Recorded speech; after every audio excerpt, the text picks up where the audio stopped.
Welcome to our last session of Urban Policy Analysis. This is a review session. The official reason is the exam on December 9th, is it? Yeah. Wednesday, and administered like the midterm online. But the main reason is to help you synthesize, theorize. I found myself as a student just before and after an exam, I often had I had an exciting feeling of, wow, these things really do hold together. And if the more we can encourage that to try to look at the not just one name or one concept, but where and how can you have a little sharper, a more subtle, a more integrated, potentially. I won't say totally integrated, but if you can have some clusters of ideas that fit together that make more sense than just say, he's right or she's wrong, or I like this or I don't like her, that kind of thing is what we're trying to help you move toward. And then link this with what you've read about from Plato or Aristotle or Hegel or whatever else. As well as being able to talk about it clearly and specifically to your grandmother or your 14-year-old cousin who say, what are you wasting your time on that tube talking to those people about in Chicago? Okay.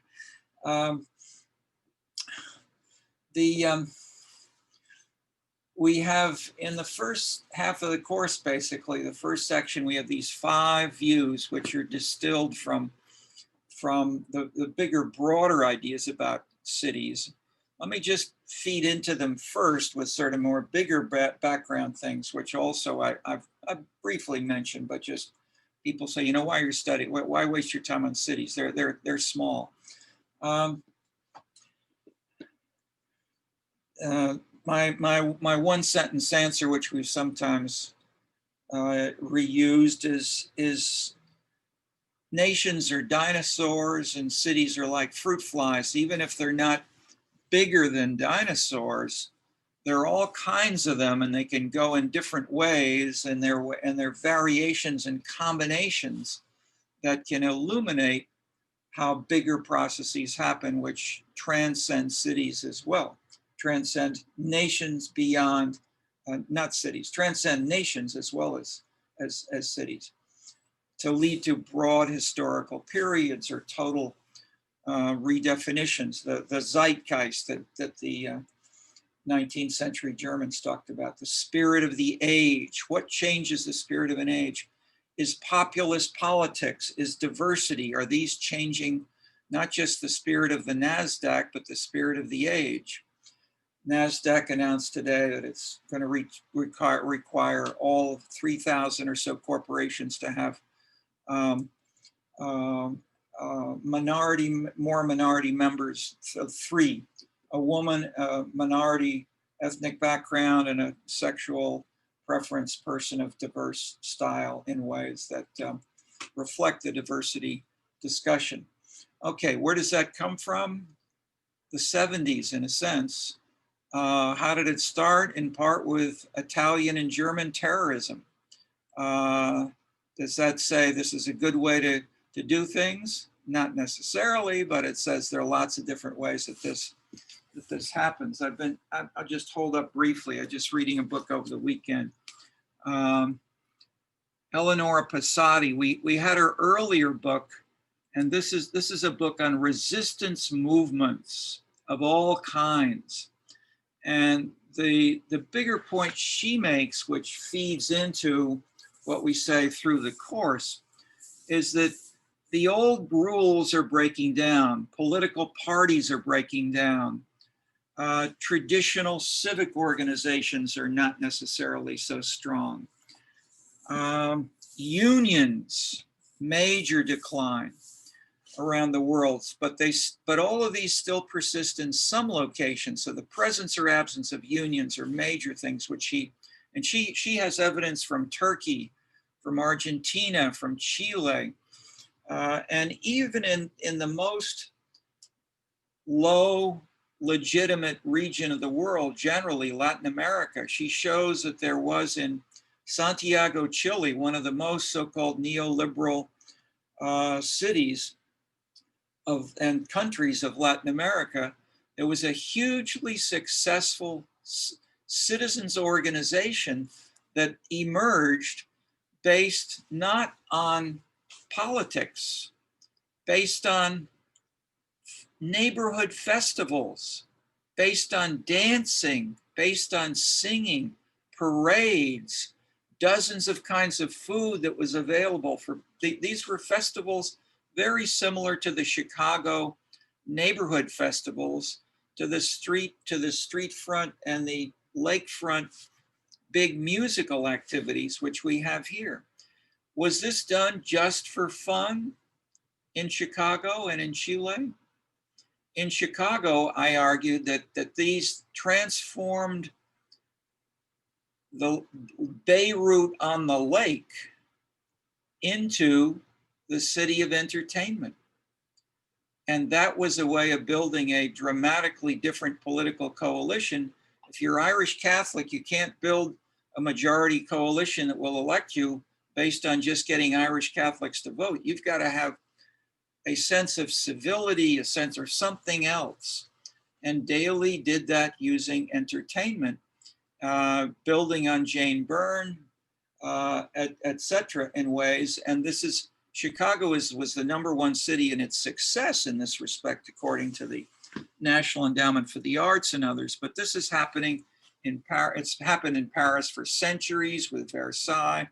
It's been done in Beijing. It was done by the royal progresses of the queens and kings of England in Morocco and Indonesia, as analyzed by Clifford Geertz. So in that sense, the celebration of leadership in ways that can be more than power, more than Dahl's initial definition. So what's power? We talked about this in the next section, but I'd say starting right here with the who governs.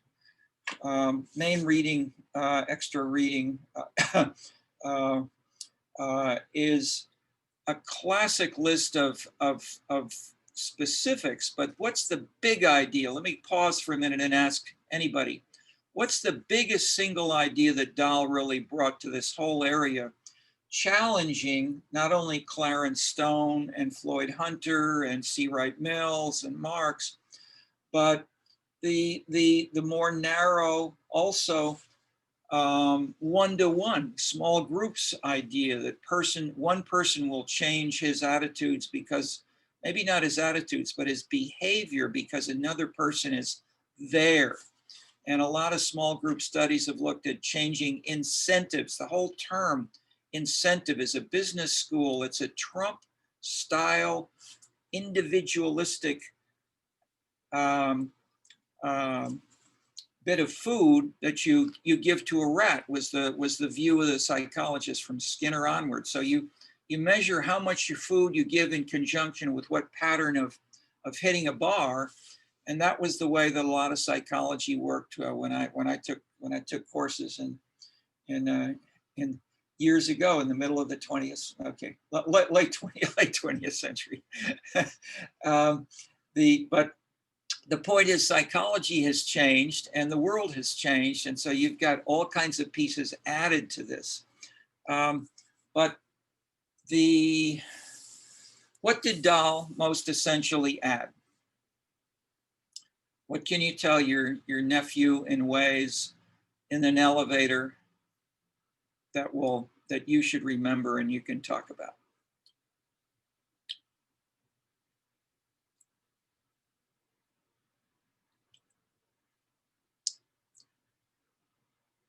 Is Bill Gates the most powerful person in the United States? He's got more money than Trump.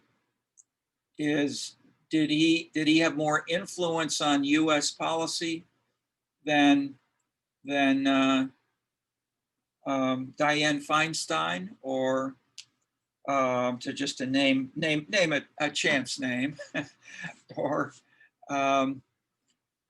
the president of Brazil. That is the point for me. The other person who, until recently, along with these big corporate leaders in the U.S., was the Queen of England.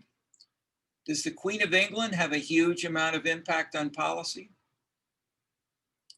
Okay, that's Dahl's point. Money, status, contacts are potential, but potential, he gave a new name to them. He said, these are resources.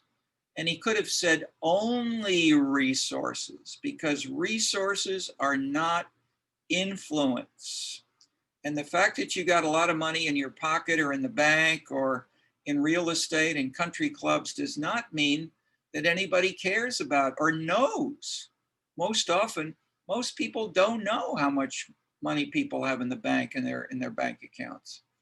And the point is, it's how if you want to make a difference, you can make a difference potentially, but where and how that gets done, that's the big point, which Dahl started of how. So he had a list of resources, but then the question was, and what he really added were bunches of concepts of how these things can be more thoughtfully combined. And what then that adds is usually a political civic process, along with just having an economic base or an economic potential. So the president of a bank, if the bank doesn't spend any money or do anything in one town or one neighborhood, may have zero impact. Professor, Yeah, go ahead, Aurora. would it be fair to say that Max Weber makes a similar conclusion in how he sort of says that power can take a variety of forms? Are you comfortable turning on your camera so we can just see your? There we go. Yeah. Thank you. Go ahead. Would it be fair to say and maybe elaborate briefly? Yeah. So, well, this is from like a little bit of an earlier reading, but basically, when reading Max Weber's Class, Status, and Power, I was under the impression that he sort of reached similar conclusions as Dahl in the way that he sort of said that, you know, power in economics is not always very related to the social order, and how power can frequently be conditioned by the social honor. And he sort of, I just wanted to see would you say that they relate to each other, or are they very distinguished? No, you're 100% right. I mean, the core idea of Weber that you put your finger on is very much one of the foundations of Dahl's thinking, and that Weber had more impact with more people for a long time. Dahl specifically in the urban area, of course, but more generally, that is, he wrote this. Dahl was basically not an urbanist. He was a general political scientist. He wrote about international relations. He showed that international relations often was a reflection of domestic politics. For instance, he compared countries in size. That is, he compared nations in size and wrote a book on that. He wrote another book on a preface to democratic theory. So he was a broad gauge political scientist, but he was appealing as well to general intellectuals and countering, and I would say by generating the huge debate that went on for decades, he really brought politics and these other issues, a more subtle sense of the political process, into a more simple economic capitalist dominated kind of view that was widespread, not just in the US, but in much of the world in those years. So yes, did he build on Weber? Absolutely. And there were others, as I traced a few, but certainly Max Weber was an absolutely critical person in that respect. And so the essay is a distillation of these ideas from Weber. So thank you for bringing that up and for making the point that it wasn't Dahl. What Dahl did add was the specificity of some of these processes. So adding terms and concepts. Let me preface as I'm introducing these concepts by saying, I'd say if another big takeaway from the course is try not to just think of names and labels and definitions. If a concept is important, why is it important in terms of how does it show how something works better or differently or in different ways in different places? And so that's what Dahl's concepts do. They show where and how these resources can make a difference. And in that way, they show that the resource alone is not really impact on the political system. So for example, direct and indirect influence. It's not necessarily what you say, it may be what you do through other people, through an ethnic group or a church leader. Second, pyramiding, that you may have different coalitions of people. One group may have voters who support them, another one may have money, a third may have access to the media, and putting those three kinds of resources together builds you a pyramid, which in turn can have a more dramatic impact on the political system. So pyramiding is another of his concepts. He then talked about, in his terms, it was the American creed. That sounds a little bit too patriotic for the current tone of discussion, but the idea is values, political culture is closer to what we call that in this section, the next section of the course. And that the political culture works in conjunction. Now, I'd say again, he simplifies, he doesn't talk about different types of American cultures or creeds. That came later and is more elaborated below. But the idea of bringing this in was very different from most of the discussions from the Linds or Hunter or whatever, or even Judd and Parkinson. So look for those concepts which we went over in a session on Dahl, and I summarized in what I called the 16. They used to be 16. We're now up to 19 faces of power. That there are many different elements of power, but don't just think of them as labels. Think of them as ways of seeing more of the nuances of where and how we have potential power, aspects of power and influence and relationships operating. And don't look for one answer, as Weber illustrated with just those three. Instead of saying they're 19, he only had three, but you remember people are reading more the Max Weber essay than are talking about my 16 faces presentation. Okay, but we've still got more subtle answers.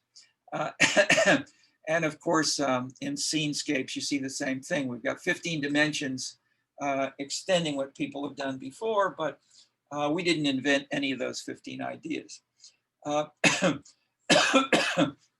Okay, Clarence Stone's term is one word was, Aurora, anybody? Zipporah? You say Zipper, or you say Zipporah? Zipporah, yeah, but I actually don't remember off the top of my head. I'm going back in my notes to try to find it. Okay. On the syllabus, it says regime politics. That's a hint.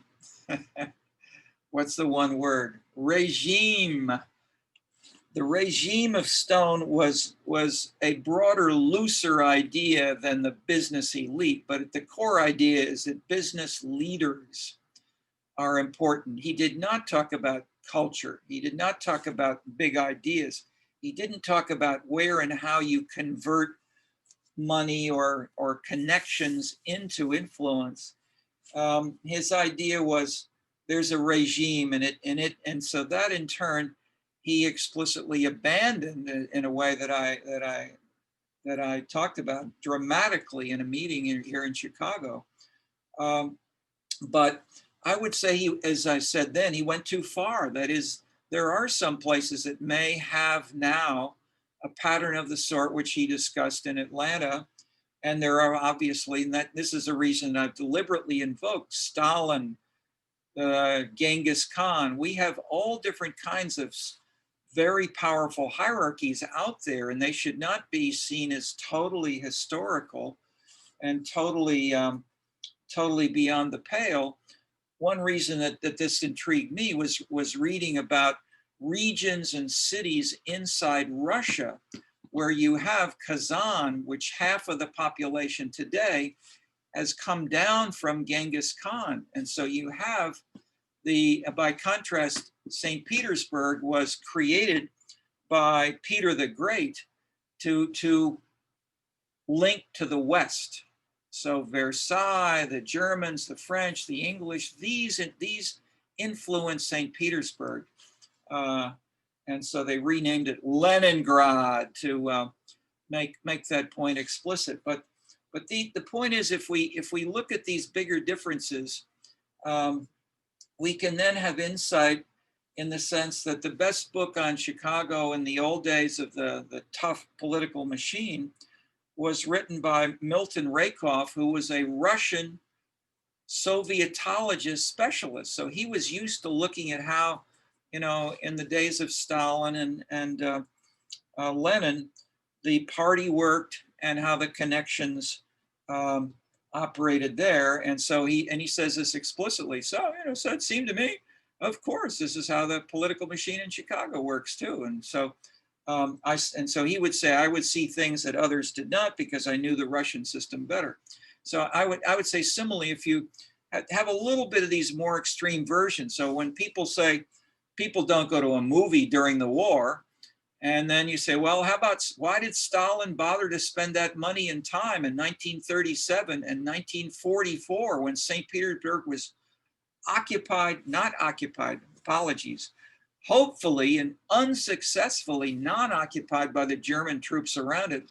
They were in the snow. So he built up the solidarity or he hoped, we don't know, we don't have solid evaluation, but he thought this would make enough difference for the patriotism of the Russians to keep fighting that he made the movie. The word in English is Ivan the Terrible, but in Russian, it's not translated that way. It's more Ivan the Great or Ivan the Formidable. Okay, and that of course was in the background of, me, Stalin? Okay.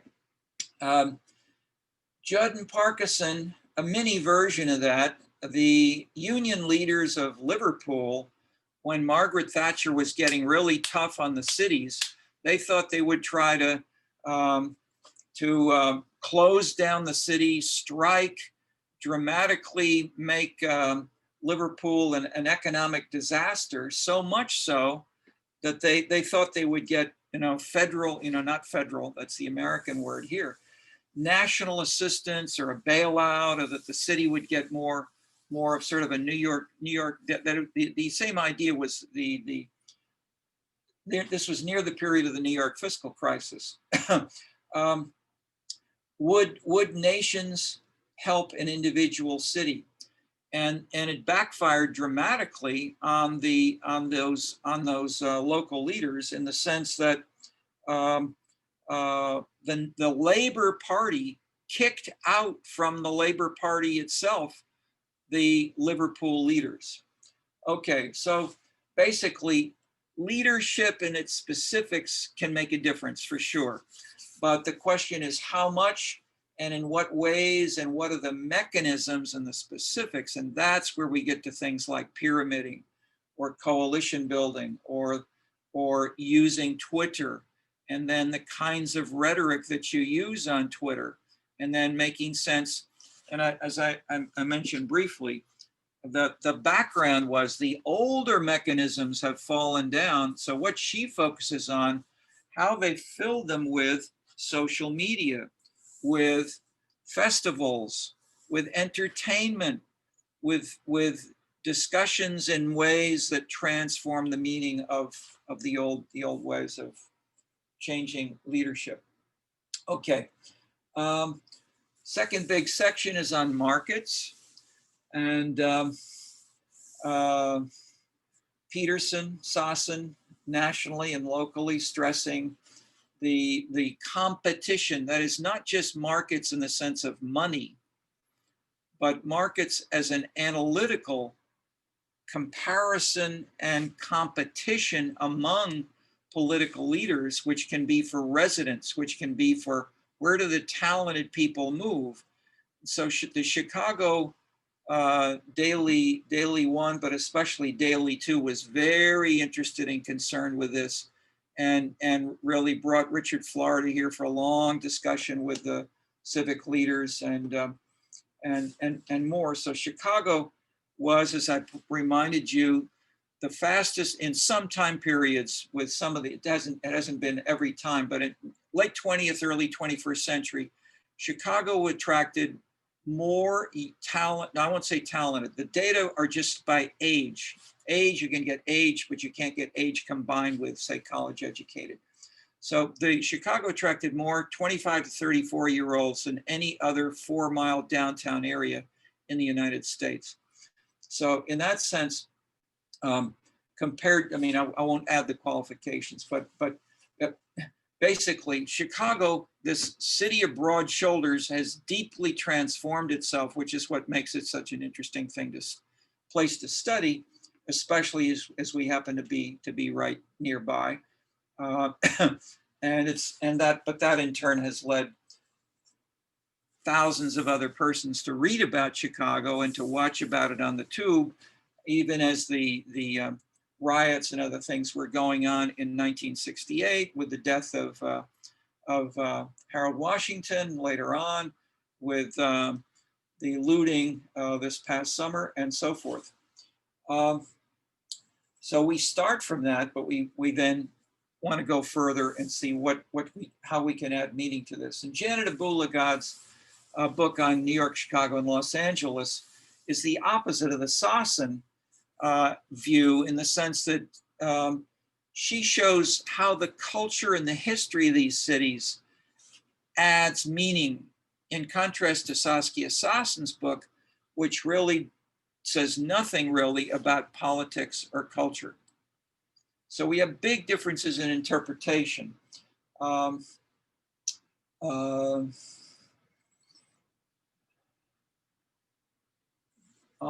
pass on, as competition is critical, but you've heard about that pretty much in the elevator.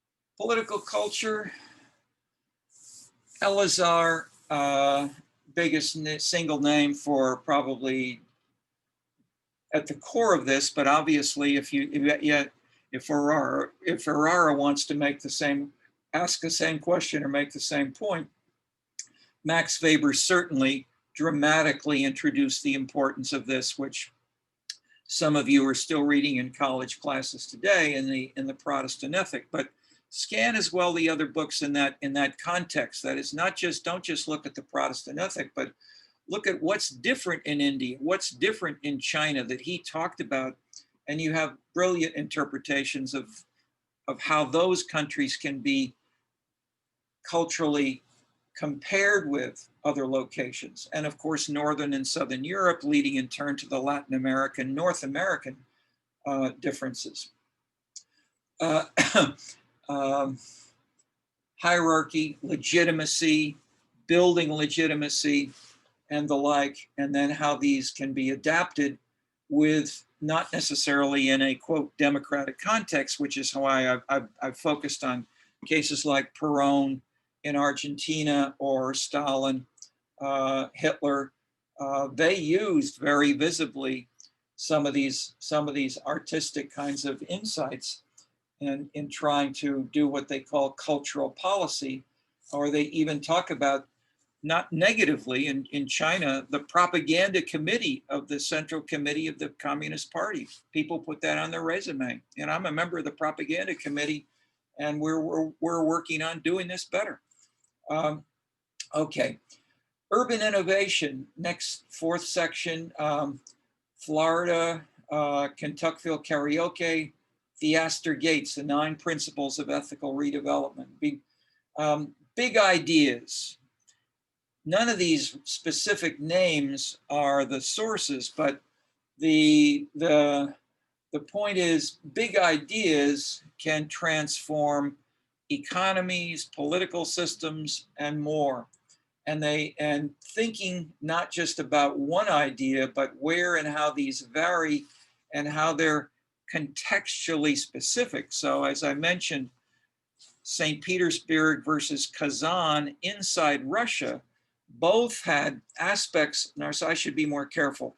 The Mongols generally did not occupy northern Russia. They were more in the center and the south of Russia. So in that sense, Kazan was their major city, and remains the third largest city today. And so there's a new book called Natasha's Dance, which is a great study of Russian local variations in culture, shows how Kazan really was featured in a more hierarchical way, and Ivan the Great, or Ivan the Terrible, really was the first czar, creating the sense of legitimacy and joining the patriot, or trying to create a sense of national patriotism around defeating but not killing the Mongol background occupants of the city of Kazan. Okay. Helped by, I'll mention to link with the COVID, helped by a massive plague. And in past years, when they had plagues, they didn't have pills, they didn't have many hospitals. They were a lot worse than we have now. But that helped the first czar create the national state. Okay, at least the czardom, so-called. Theaster Gates then comes in, and he's got what's great about the 9 principles is that this is not just one idea. He pulls together many different themes with irony, with subtlety, with humor, in ways that he can use the Bible, he can use rap music, he can use his dance steps, he can use his hands to say, oh, yes, of course, I'm trying to get over to Noah's Ark on the banks of Lake Michigan, but I don't know if I can get through the street fights. So things like that.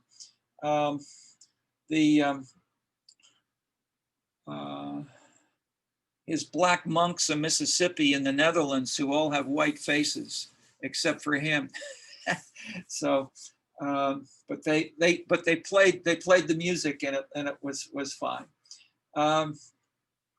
So even discussing diversity and serious issues, he can create a sense of engagement in ways that has been powerful.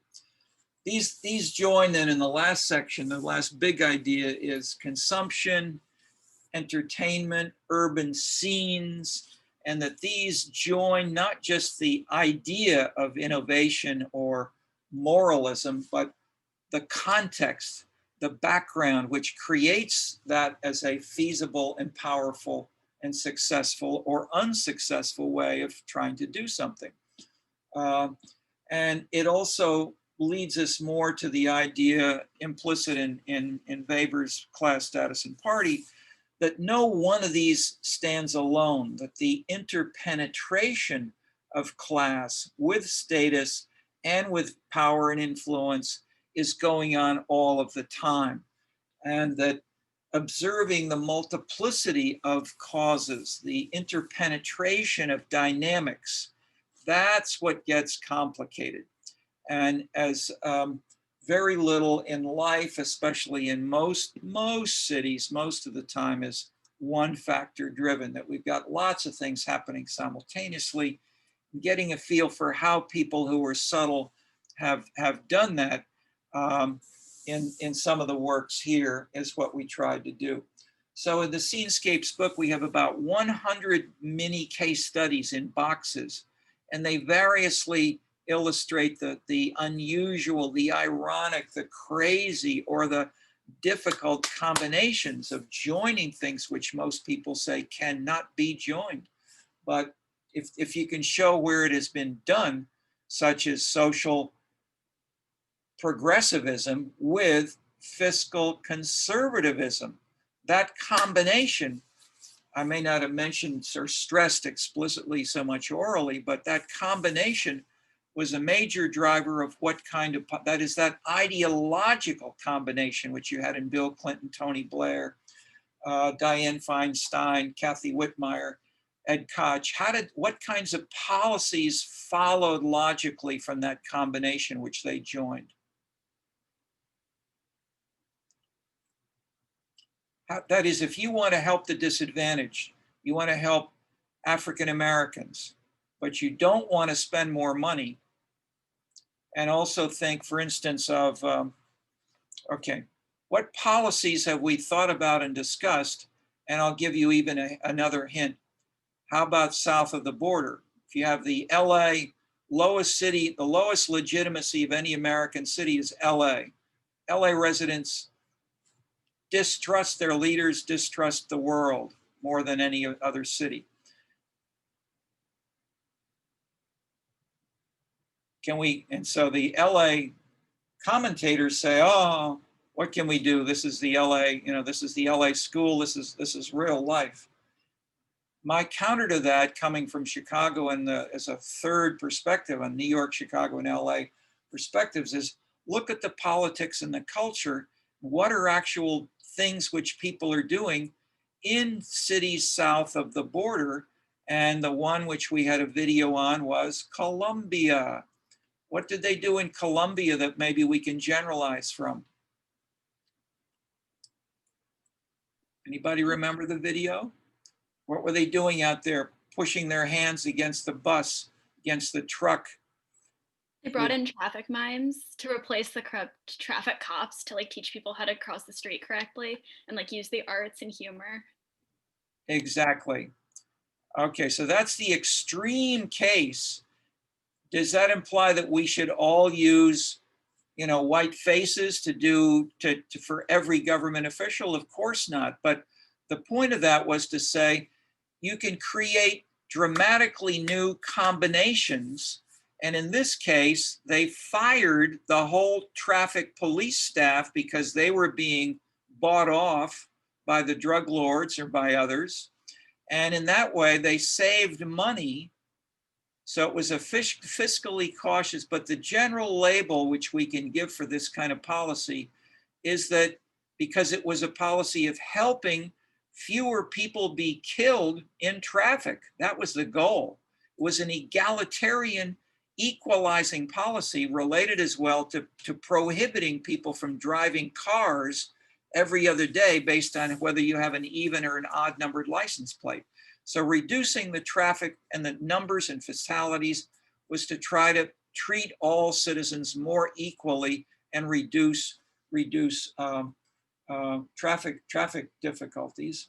And it was a dramatic success. And so the general label that for this is improving productivity. That is, if you want to do more with less, how isn't that? And so the normal left and the normal right says it's impossible. You got to either raise taxes or fire people. That's the normal left and right. The middle answer of these people was, no, you can improve productivity, as illustrated by the mimes in a dramatic manner, or him taking a shower to reduce water consumption costs nothing to speak of compared to the paying of traffic police. Okay, so the search for improved productivity and the Bill Clinton's administration created the internet. How much has the internet transformed the economy? Take a look at COVID virus compared to the plague in the 12th century. Pretty big difference. Okay.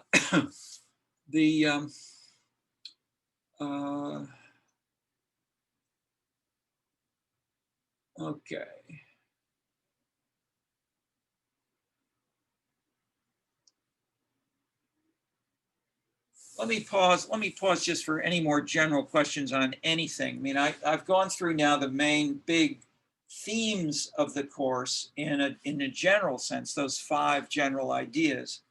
Plus, as I mentioned earlier on, the ideas of the older ones of simply cities grow up because of density, because of a port, because of travel, of two lines of transportation coming together. These are old things which may have been more valid before we had the internet, before we had telephones and cell phones and a mass level and so forth.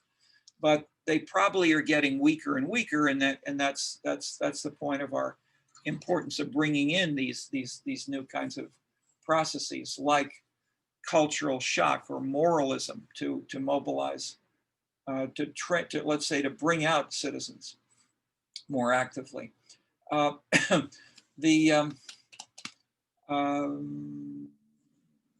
see. So let me pause there.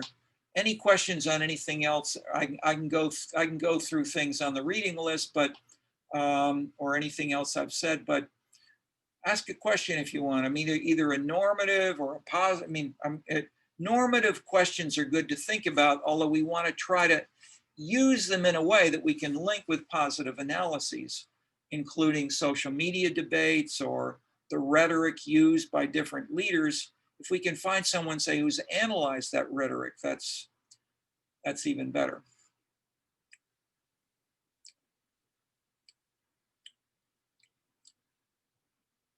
Questions from anybody?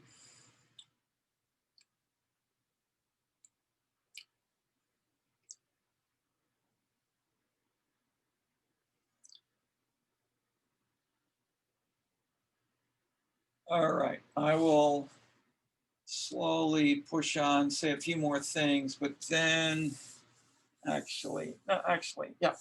Let me say just a few more things here, going through sections.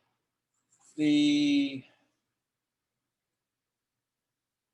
power elite section, just a reminder, we've discussed because these big ideas are still the core of discussions of power and influence in all subliteratures about families, about churches, about corporations, about nation states internationally. We've got much more subtle views of how nation states and IR works than do the IR theorists, because they're using such simple models.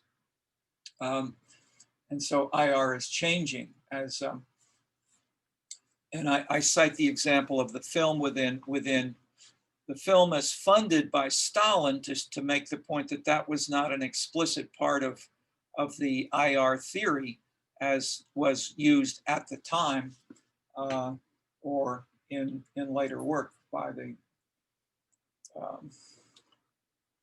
okay. The next section, transformations in the urban context, the end of government growth, cuts in grants, breakup of class politics, and the classic left and right.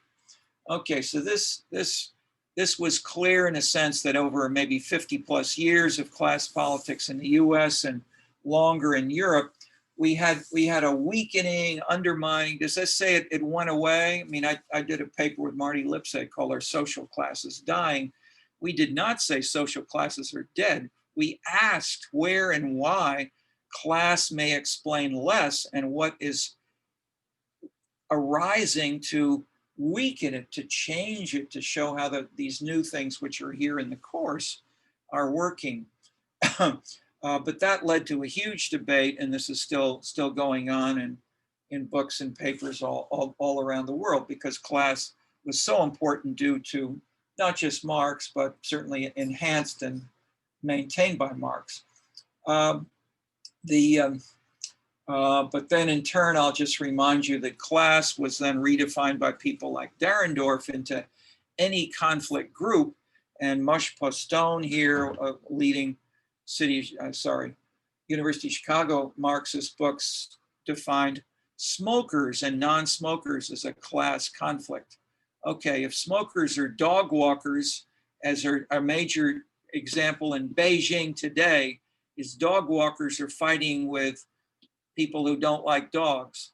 And so those class conflicts are a little bit different than what you read about in the 1848 manifesto as Marx stated it. But this, moving from this Marxist class background, we see on the reading list, Walter Benjamin. Paris, capital of the 19th century, and the idea of the arcade, that is the covered over little shops, covered over with glass over the street, so that you could walk and look at the shop windows. You could do window shopping. You could think about what color high heels you might wear. That was the driver of a new perspective on how the economy, how status works, how a major world city, Paris, was able to never industrialize, never follow the rules of the English and the Germans, that you needed to have factories and dirt, smokestacks, and that was progress. Not a bit.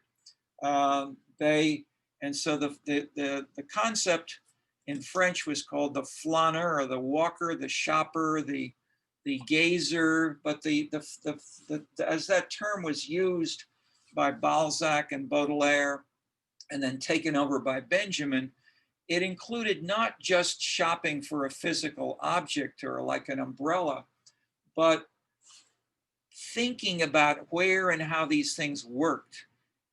Starting perhaps with aesthetics of what colors go together, but moving out to how can I challenge and transform the bourgeoisie and build even a potential revolution. And that's what Bertolt Brecht did most famously. The Threepenny Opera, in his work as basically the East German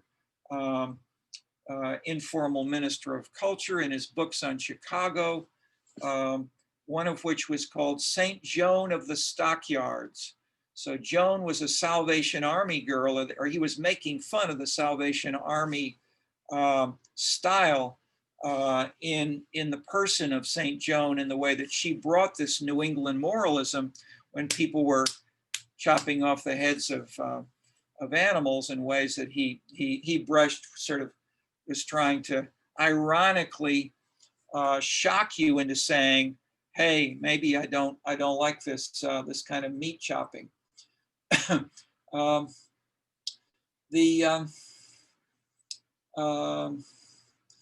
So combinations of these policies are what we stress here. In similar manner, Vildovsky's cultural theory of leadership is the perspective. We have two readings from Vildovsky, again, who was probably the most brilliant political scientist after Dahl, a student of Dahl.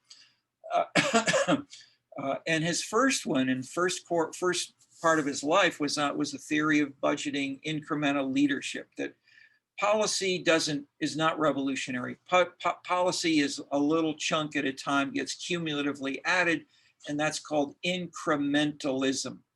Budgets don't revolutionize, they just add increments. But then along came 1968 in California, and the citizens went out. They hadn't read his book, but they signed petitions, and 66% of them roughly voted in favor of Prop 13, which said, cut the taxes by half. We don't want this incremental stuff. We want to pay half of our property taxes. And they did it.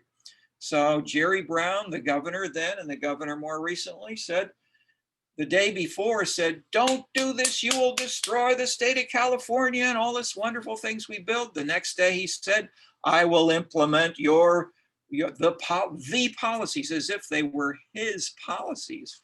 He reversed himself because he was a true populist leader the day of the vote, the day after the vote, or the day of the vote. He started. So the beginnings of this kind of immediate populist media usage and transformation of leaders trying to capture egalitarian or other citizen concerns can be understood better in the persons that we have today, of Macron, Trump, etc., by looking back to the Jerry Browns and Perrons and Stalins even. Okay. Donald Rosdell has a book called The Context of Radical Populism in US Cities. And he looks not just at the mainstream, he looks at those cities, including Santa Monica, and Burlington, Vermont. And in Burlington, there was one mayor who was doing these kinds of radical populist things, and is featured as one of the heroes in the book by Donald Russell. Hero I use metaphorically here. But did that mayor in one small town in Vermont make any difference in subsequent years? What was his name? Bernard Sanders. So Bernard Sanders arguably created the basis for the delegitimizing label of corrupt Hillary. That is, it was within the Democratic Party primary that Sanders was so aggressively attacking Clinton for taking money from the Wall Streeters and other, that laid the basis for her defeat. Okay, I don't want to overstate, but I'm simply saying what many people would.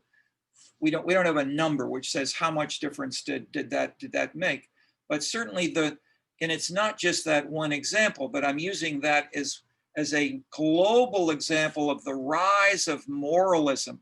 Moralism has become moralism joined with egalitarianism, with a sense that leaders should not do immoral things, immoral defined by the way that the people feel is legitimate.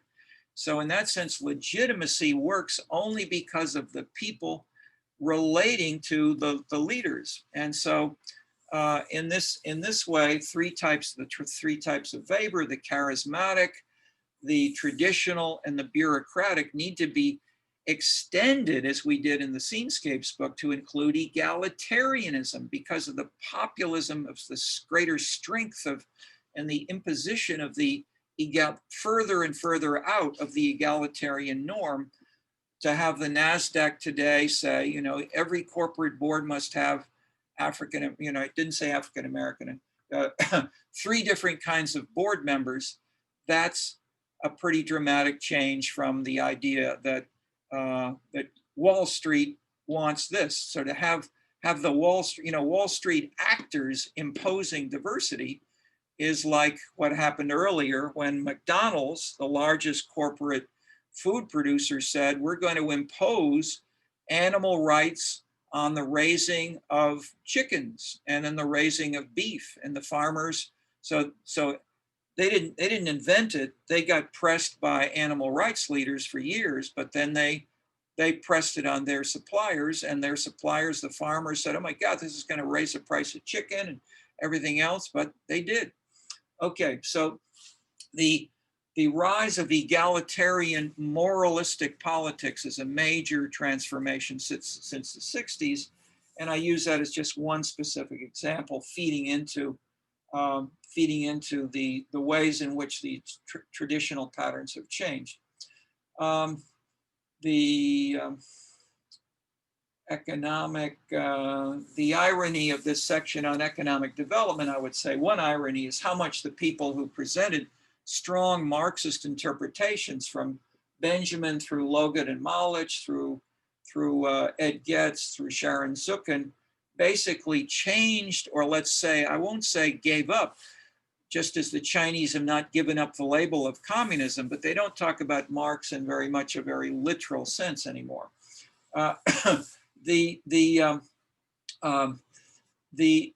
joining of these concerns with the quotes, as I mentioned on Monday, from Sharon Zuckin, for instance, if having her talk about authenticity is an interesting elaboration to hear from someone whose official label is Marxist. Gordon Douglas was a teaching assistant in this class, and he's done a great book called Do It Yourself Urban Design, or Do It Yourself Urbanism. And he's got videos and more which are on the reading list. And this is now being done. What's Do It Yourself Urbanism? Having people not go to the city council or protest with the mayor or a council member, but they simply go out and say, if there's a big puddle in the middle of that sidewalk, I'm going to put a wooden board over the puddle so people can walk over it without getting, because they can't walk in the street because their car may hit them. But if you just put a board over the puddle, that makes it a safer and more reasonable, at least short-term solution. So, that's a crude version, and but he shows lots more creative, artistic ways of doing this. But this is, if you will, a very, in that sense, a literal egalitarian, average citizen can do it kind of policy, extending what we saw with the mayor's view of doing this in the book by James Norquist, who was mayor of Milwaukee, and then, as you saw in the video, talking with the mayor of Seoul, who had his shoes off. They tore down the freeways, and that was a way of saying, we don't just want cars to be the residents of cities. We want the people walking with their own feet should be able to be part of cities and not just have cars dominate. Okay, so the more general point which Norquist's book makes, along with Gordon Douglas makes, is that both citizens and leaders are doing things that don't fit the normal patterns as defined by their past parties, their past ideologies, their past programs. We're getting all kinds of new combinations, such as productivity being higher precisely because there's a conflict between trying to constrain your spending and yet also being more egalitarian, helping the poor more and better, more meaningfully, trying to find ways of working with poor people in the ways that they would cut a budget pie that would capture subtleties which the mayors may not have realized, and certainly the city council of Bogota didn't pay attention to. Okay.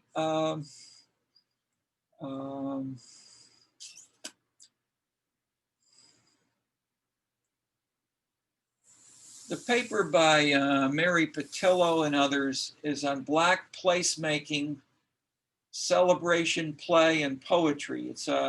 I cite it as well as Theaster Gates in part to counter the view that the arts and culture are an elite kind of concern.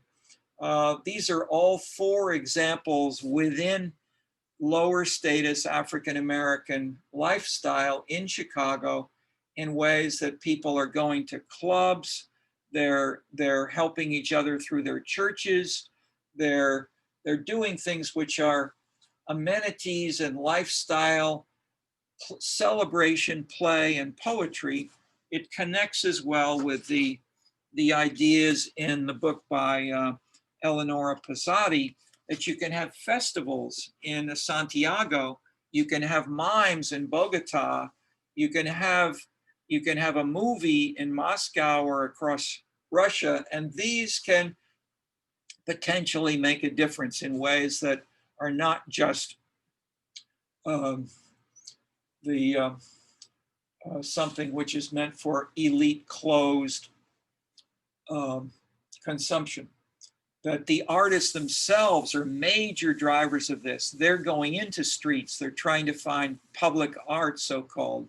They're wrapping up a Ministry of Culture in Paris with paper covers and photographs and all kinds of things to decorate it in new ways.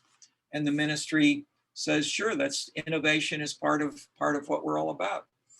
And then the ideas as well that innovation in new ways, including starting with the culture, which you can teach in schools, letting kids do finger painting, showing how the finger painting can grow into creativity, how you can write an essay means you got to learn to write, you got to learn to speak, you can learn to use new words, and that in turn can ideally generalize to more. At least this is the archetypical perspective that Florida then tries to go through, and showing how in the literature on corporate culture, on schools, on creativity, on socialization, shows how you don't do the same thing at age 6 or age 4. That is, the Bourdieu hierarchy model is more obviously powerful if people are 4 and 8 years old. But as that same person gets to 14 and they're making videos, then you get a probably different relationship between the top and the equal. And as people are using social media to chat with their friends, that has implications for how they vote and where they protest or not, as Lazarsfeld showed in the first studies of public opinion. As surveys began in the 1940s, they showed these new kinds of patterns from bottom up. And so as he came here from his Vienna, where he was an active leftist Marxist working on the classic 1848 perspective through the unions and the parties. He came to America in 1933. He said, wow, people are shopping for Campbell's soup. They're buying red shoes. That's the model of American politics. And he could see that from the outside more than the Americans did. And so that infused much of what we're now doing in ways that Macron, for instance, has perhaps captured most successfully, but others have tried. Okay, let me stop there for any more comments or questions. Anybody in the class who has something they want to raise based on what I've said or not said or forgotten or said something in a confused way.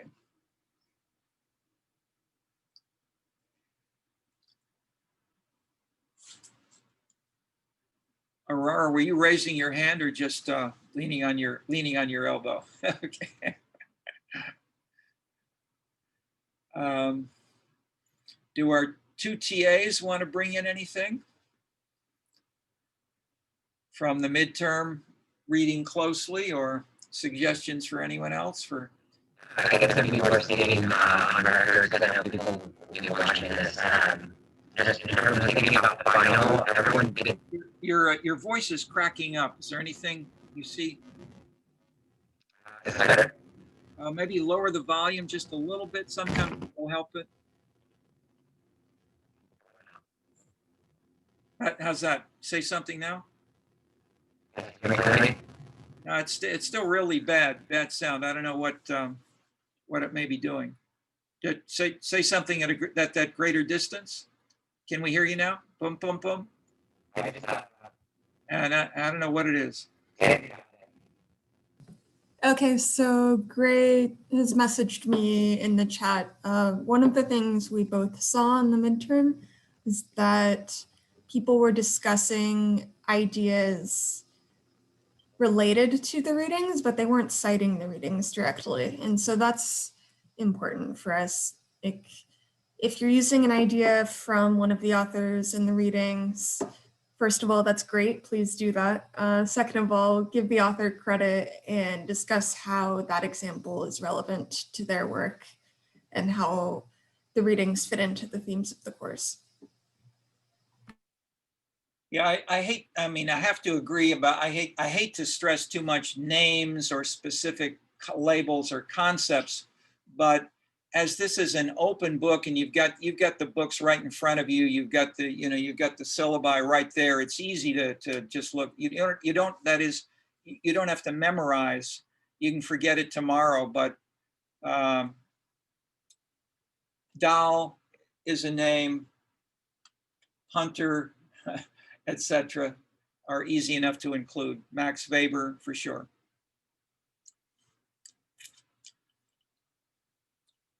Anything beyond that?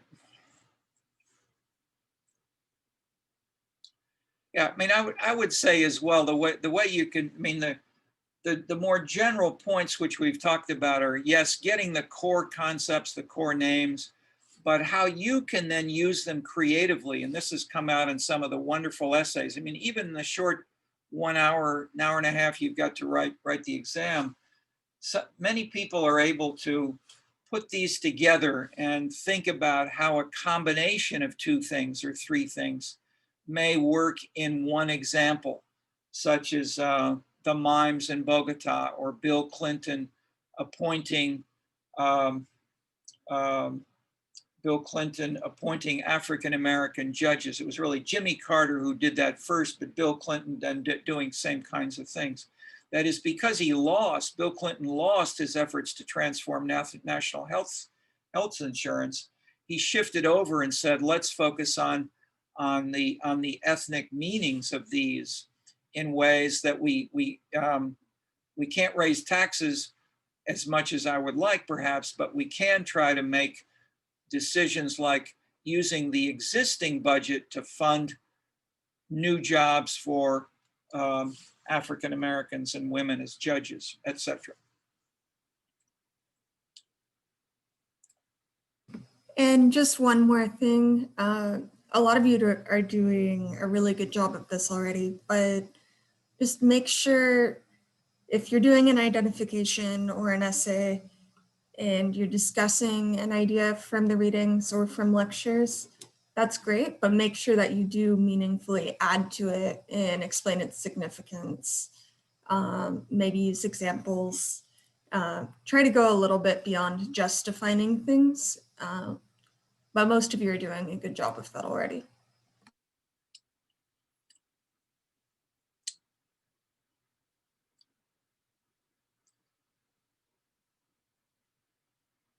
Will it be a similar structure where it's like identifications and then essay?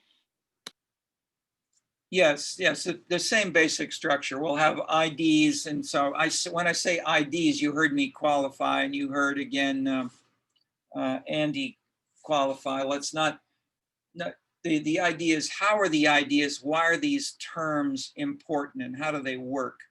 And try to bring that in, such as instead of saying legitimacy is important, you can say, for instance, why might Tocqueville's conception of participation build legitimacy not work in China? They don't have national elections. Does that mean they have no legitimacy or can't build legitimacy? Or in Latin America, where legitimacy is so low, does that mean the solution is to have New England style town meetings? That's what they did in LA. Basically, they said, well, and let's have 80 little neighborhoods in LA, and we'll have 80 kinds of local officials new local officials. That ought to build legitimacy because Tocqueville said. Wrong. In the context, or let's say, or in parts of LA which had that conception, it worked. In those parts of LA which did not have that conception, it failed. So that's a joining of the context with the proposition, which is the kind of thing I'm suggesting that you've learned, you can and see in the readings in the course, making sense. And more generally, any good theory will include not simply abstract assumptions, but the context, which could be the empirical manifestation and combination of those assumptions, such as people who are more educated or people who have more social media, who have cell phones, in ways that 500 years or 50 years before, they did not have that kind of communication. They didn't know what was happening in the next village. Okay.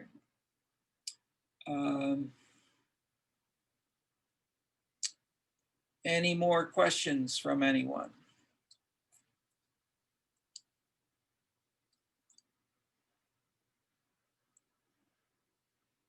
Alejandro is one of our distinguished visitors and participants here. Anything you want to comment on or add as a question or commentary? Well, not anything that comes to my mind at this moment. Truly don't know if anything I may have to say could add to the conversation. So you come here, as we know, from Mexico. Do you and then clearly it's a great ability to try to say, compare where and why might some of these ideas work or not work in Mexico. Mm-hmm. One thing you taught me just 2 days ago was one big thing in Mexico, which I didn't know until you said it on Monday, is grilling. Want to just say 2 words about grilling and why does grilling make any difference in this, for this course? I presume that it may be a very valid notion to address the fact that this activity has risen in through time from being a merely eventful occasion into a semi-cult status, in which the act of grilling outside is a automatic concept for popular gathering, and it does not it doesn't do any distinctions in between classes.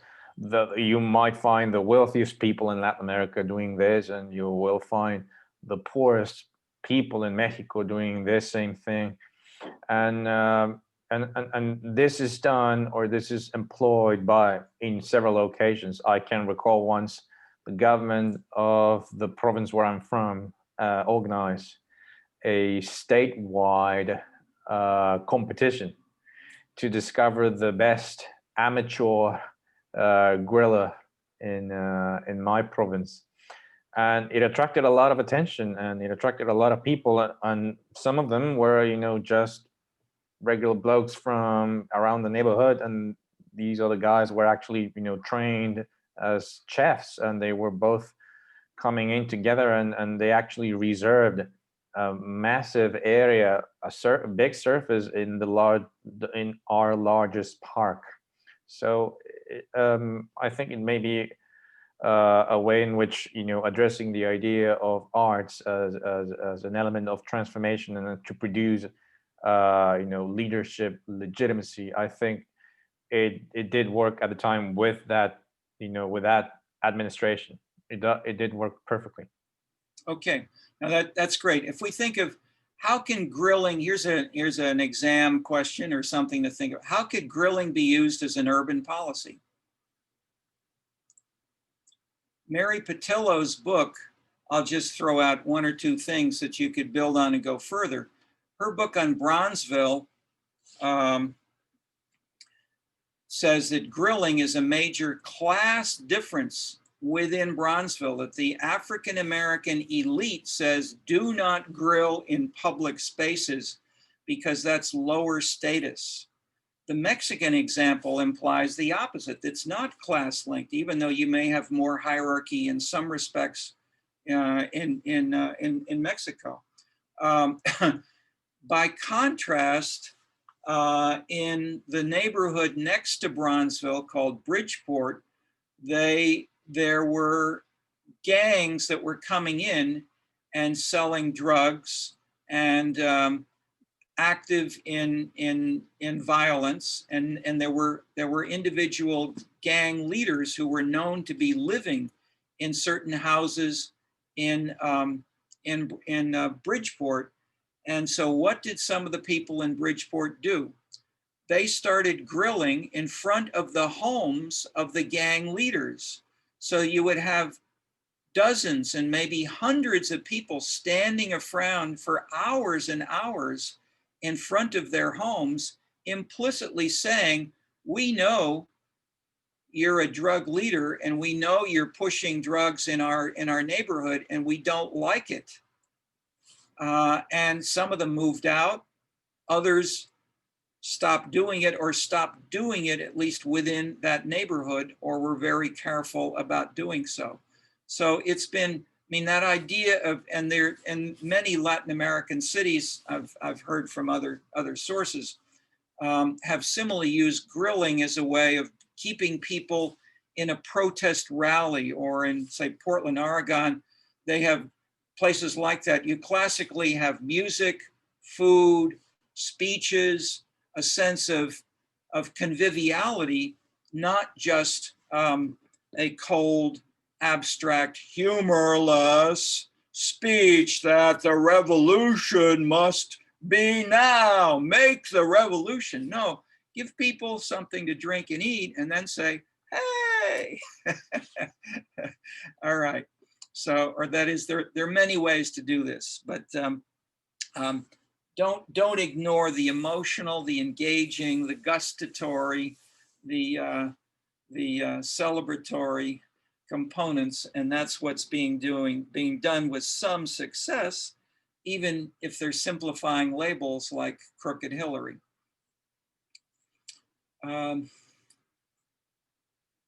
Or not just drilling rap, but grilling rap. There we go. There's a new one we can create.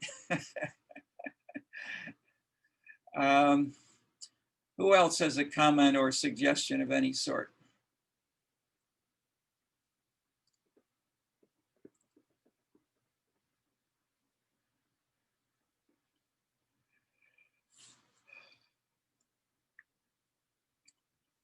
I mean, one classic suggestion for an exam or for talking with yourself or with others is to take the town or the neighborhood you know best already, and then go through each section of the course, each reading.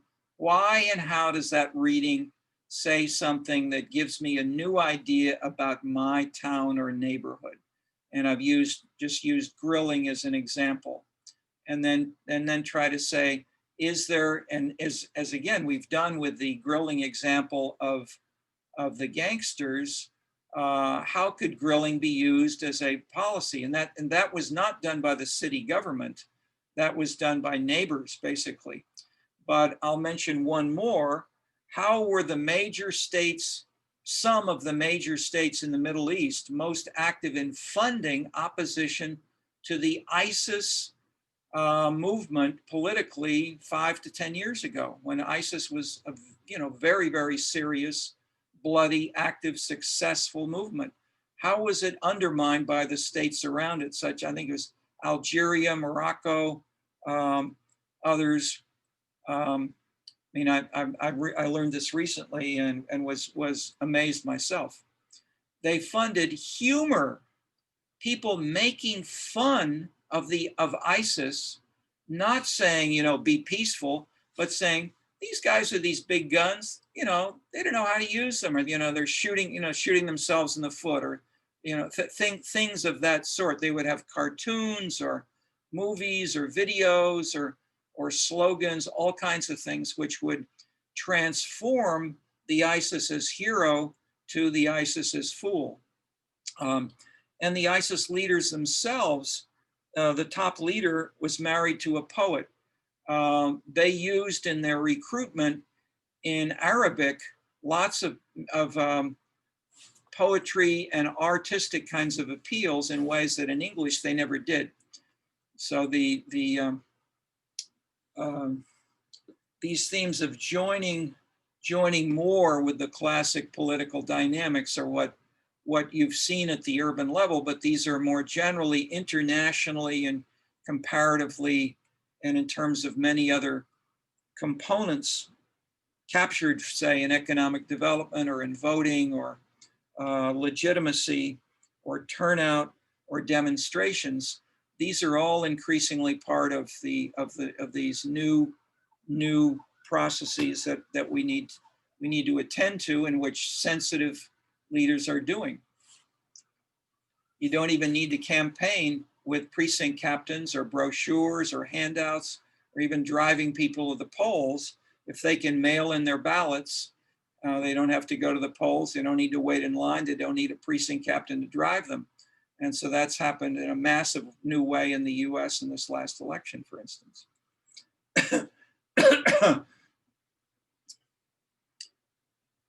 But looking at cities which have done this, for instance, in northern Europe, Scandinavia, and the most socialist sort of democratic Western cities, they've created free regions, free cities. The Chinese had done the same with the Guangdong area.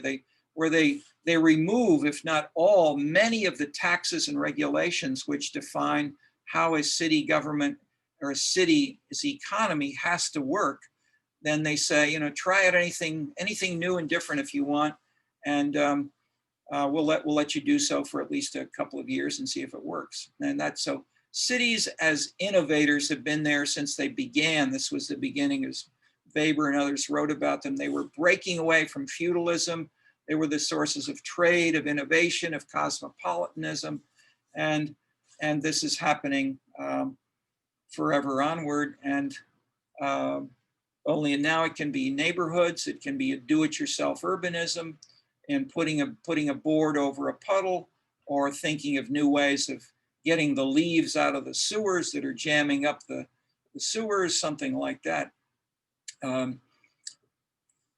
Lots of ways, from the very high so-called leaders to the very average sewers and average citizens, all are making differences in ways that the newer theories, which you will be developing and refining and creating yourselves, I look forward to reading about in the years to come.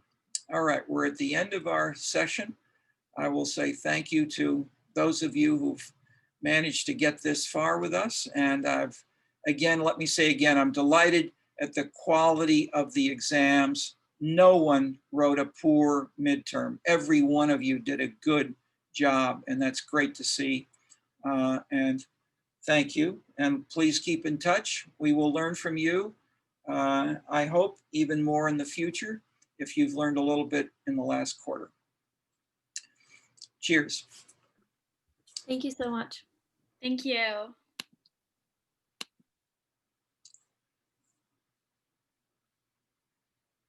Okay, anything from our last three regulars here? Are we done for the moment?